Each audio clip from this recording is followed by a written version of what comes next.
Welcome to the Good Teaching Podcast, where we discuss effective teaching strategies for college instructors. I'm your host, Dr. Toyin Alli, and today we're going to talk about the first day of class. What should the first day of classes look like? What should you be doing on the first day of class? Is it just an orientation day where you go over the syllabus and what the class is about?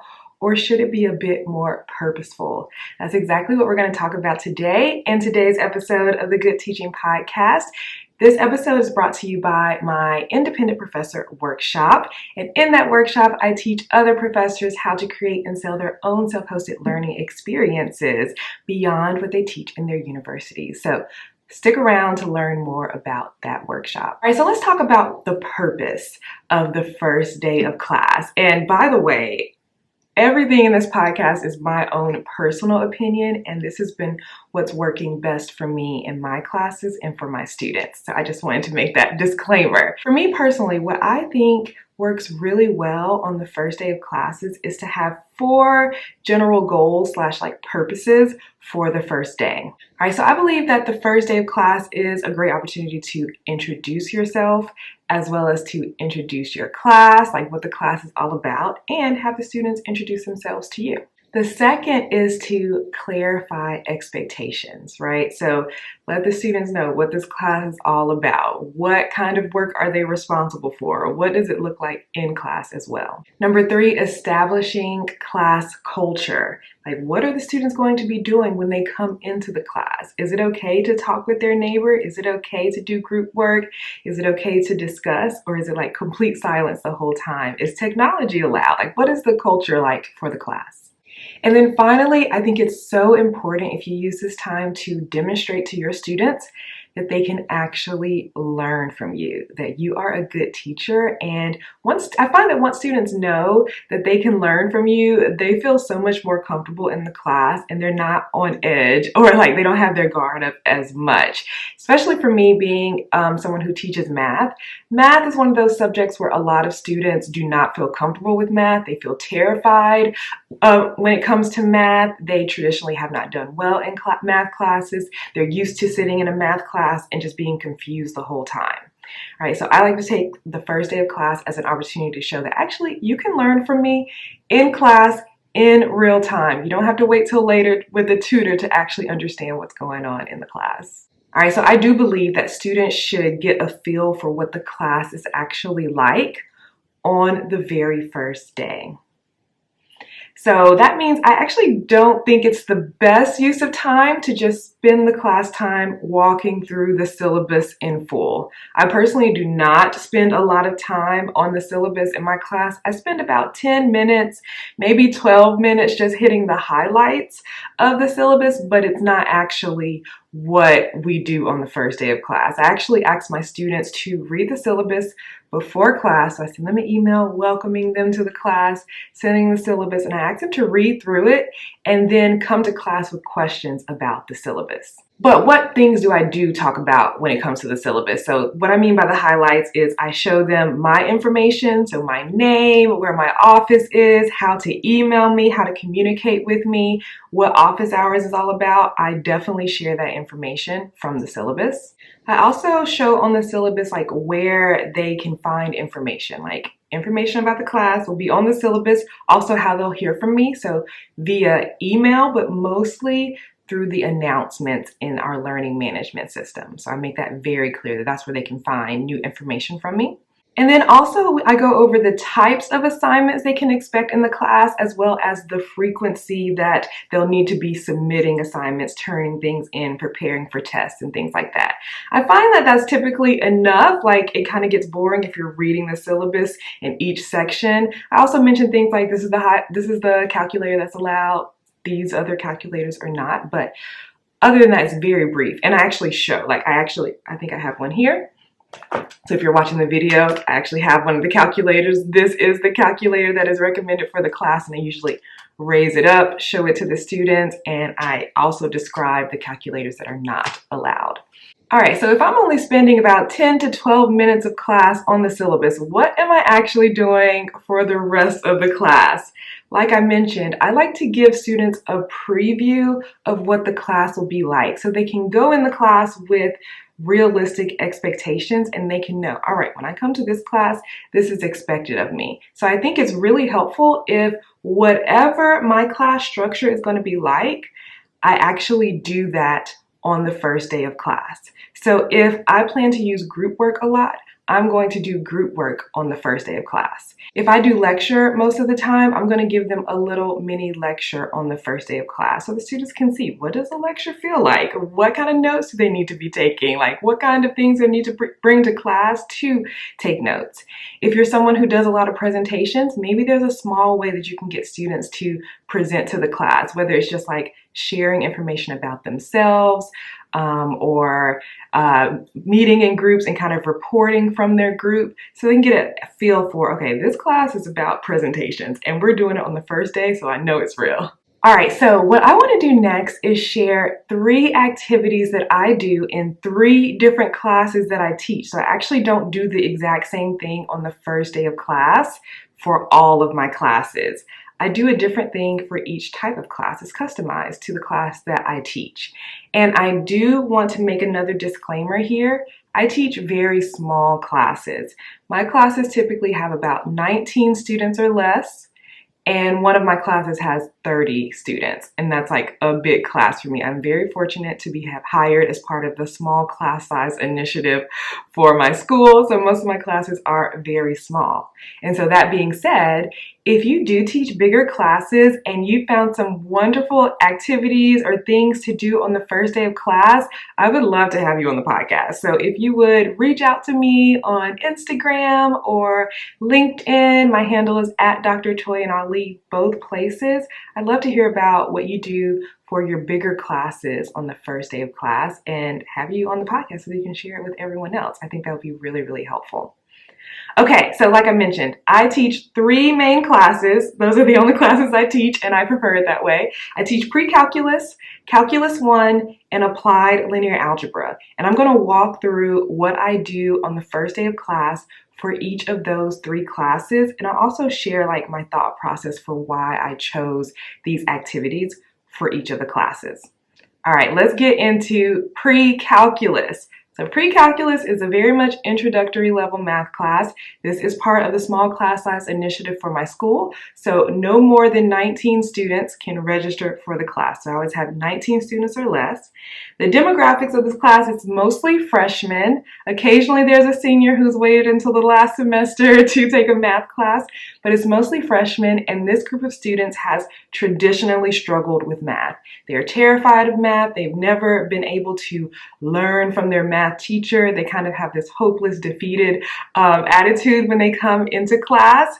And what I actually do when I'm sending out the syllabus, I actually send the talk by Carol Dweck about having a growth mindset in math, just to like encourage them and show them that I actually care about them learning before they even step into the classroom.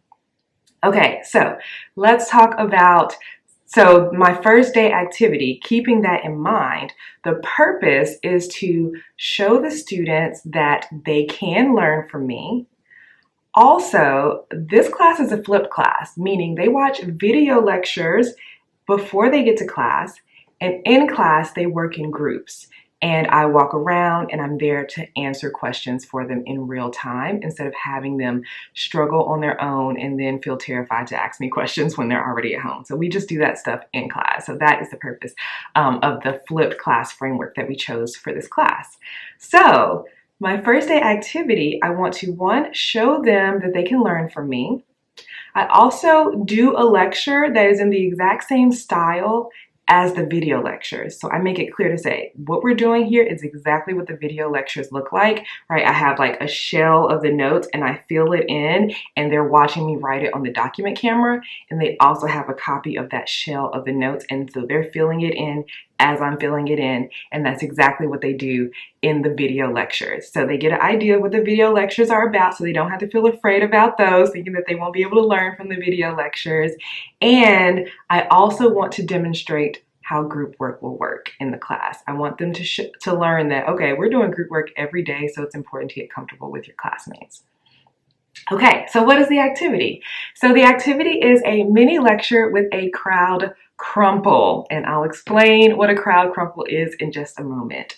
So what I do is I actually take the first video lecture and I present it in class as a lecture, and we get through as much as we can in the first day, and whatever we don't finish, that's their homework, is to finish the video lecture on their own. But a lot of times we actually get through the whole thing. And that section is all about plotting points, finding x and y intercepts, and then learning the distance formula. All right, so I go through the notes, teach them how to plot points, and then I ask them, does anyone remember the distance formula? And most people are like, absolutely not. Some people might give me the slope formula because they know there's like an x and a y involved. They know there's some subtraction involved, but they can't remember it. And I was like, that's totally normal. Even I struggled remembering the distance formula. I was like, well, we're going to do an activity that will help you never forget the distance formula. And it's called a crowd crumple. So what I do is I get different color pieces of copy paper and give everyone a piece of paper. I group the students and I give each student a quadrant. So if you think of the X and Y axis, quadrant 1, quadrant 2, quadrant 3, and quadrant 4. And each group is only allowed to plot points in their given quadrant. So this is using what we just learned in the mini lecture that I gave. All right, so I'll walk you through the crowd crumple. I have everyone draw a big rectangular coordinate plane, an X and Y axis, on their own piece of paper, and then plot 1 point in their quadrant. Then I ask them to crumple up the paper, so they ball it up, and then they throw it across the room to someone else. And so everyone's scrambling, trying to find the balled up pieces of paper. They should all get a new piece of paper. All right, and on that new piece of paper, they are going to plot another point in their quadrant. So there will likely be a point in 2 different quadrants. Some may have points in the same quadrant. It doesn't matter. They ball it up, throw it across the room, and then the new piece of paper, they should have 2 points on there, and I just ask them to draw a straight line between those points. And so then I have them work in groups to figure out the distance between those 2 points. So I walk them through, helping them find the horizontal distance, the vertical distance. They realize they have a right triangle and can use the Pythagorean theorem. That's not necessarily important here, but they're able to find the distance between the 2 points and build out the distance formula. The students love this. They love, what? We get to throw stuff across the room?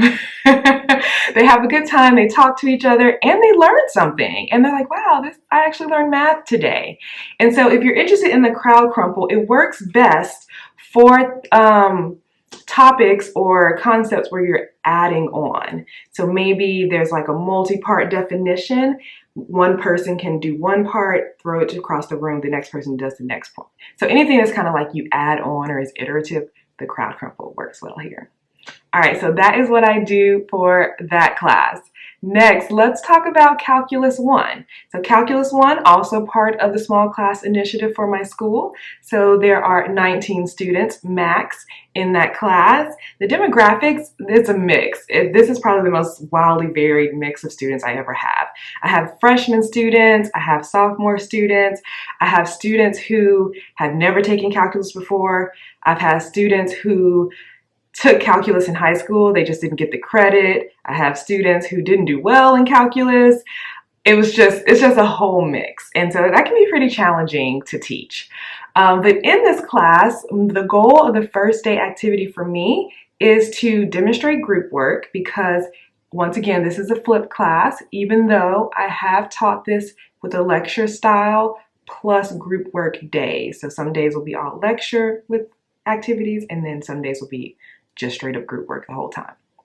So what I want to demonstrate with my first day activity is, one, that precalculus matters. So everything that they learned in precalculus, they are responsible for already knowing in this class, and that it is the foundation of this class. And if you don't have precalculus mastered, you will have a really, really hard time in this class. That's the first thing I want to get across. And the second thing is, I want them to know that they can work together and that they can ask me questions.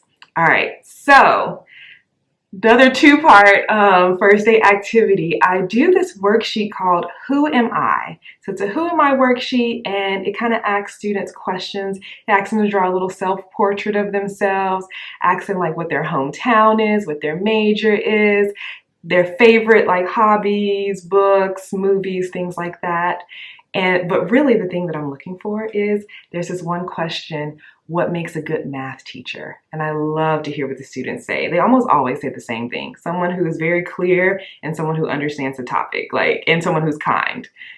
Literally, that's it. It's very easy to be a good math teacher. And that's all they're looking for. But so they do that Who Am I worksheet, and it's something that they're working on as like we get started for class. So, students sometimes will come early on the first day, so this gives them something to work on while we're waiting for class to start. They can continue working on it as we go through the syllabus.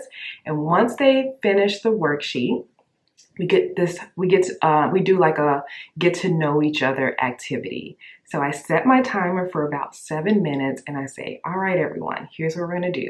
Everyone stand up. We're gonna go around the room and meet each other. We're gonna introduce ourselves and share some things on our Who Am I worksheet. And if you meet someone and you have something in common with them on their Who Am I worksheet, I want you to write their name on the back of your worksheet. That's someone you have something in common with. And I participate too, so they get to know me as well. And then at the end, I ask, all right, raise your hand if you met someone that you have something in common with. Everyone raises their hand. All right, did you meet 3 people that you have something in common with? They raise their hand, fewer people maybe.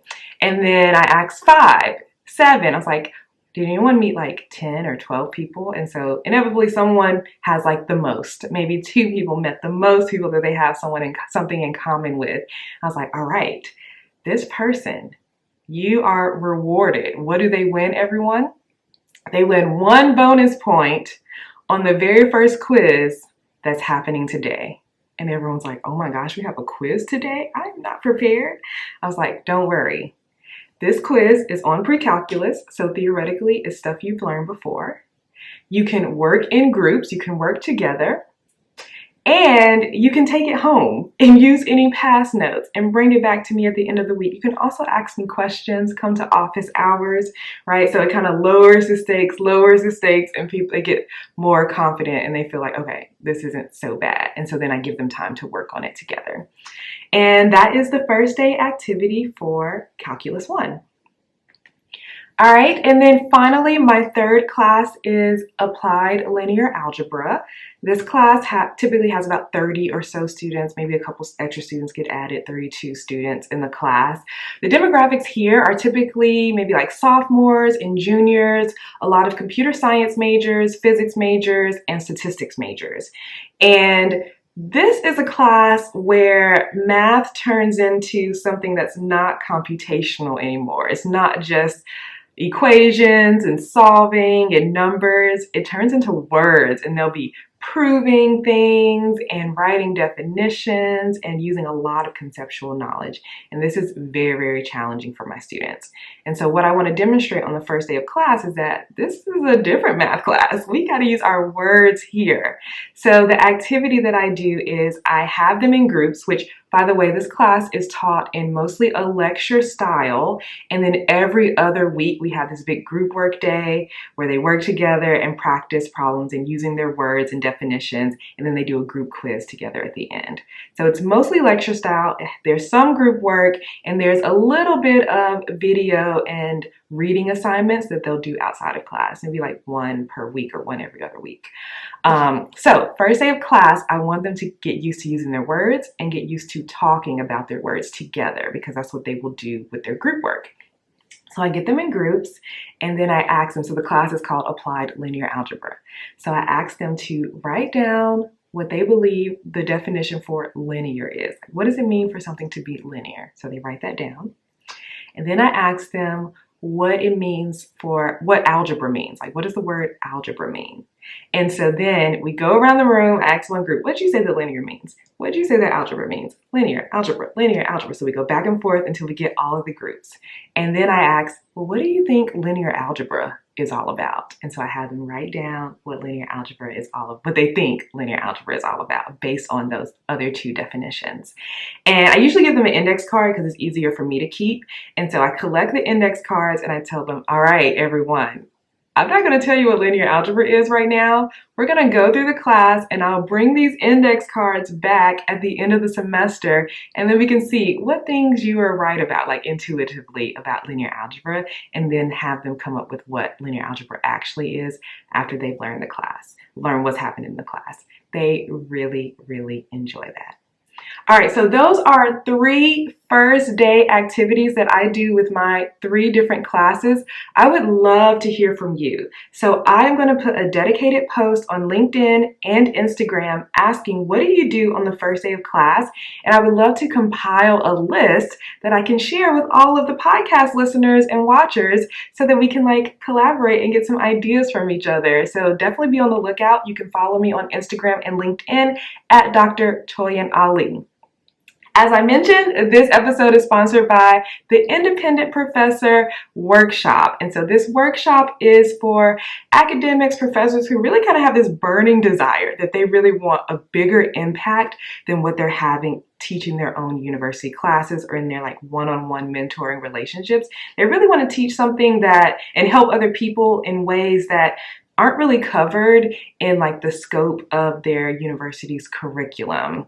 And what I do in that workshop is help you come up with a topic for your own self-hosted learning experience, help you design it using a backward design, course design framework, and then also help you market and sell it by building an academic personal brand. So the workshop is about 4 hours, but it's mostly a working workshop. So there's a lot of feedback, a lot of brainstorming, time for work, and there's a lunch break / let your ideas marinate break in the middle. So you can find information about the Independent Professor Workshop on my website at drtoyinalli.com/independent. Thank you so much for watching and listening to this episode. If you loved it, please share it with any of your professor friends. And if you really feel motivated, I would love a rating and review anywhere where you're watching or listening to this. Follow along. I'll be posting content about the podcast on my Instagram and my LinkedIn at Dr. Toyin Alli. I am so excited to see you in the next episode. Have a wonderful day and happy teaching. Bye.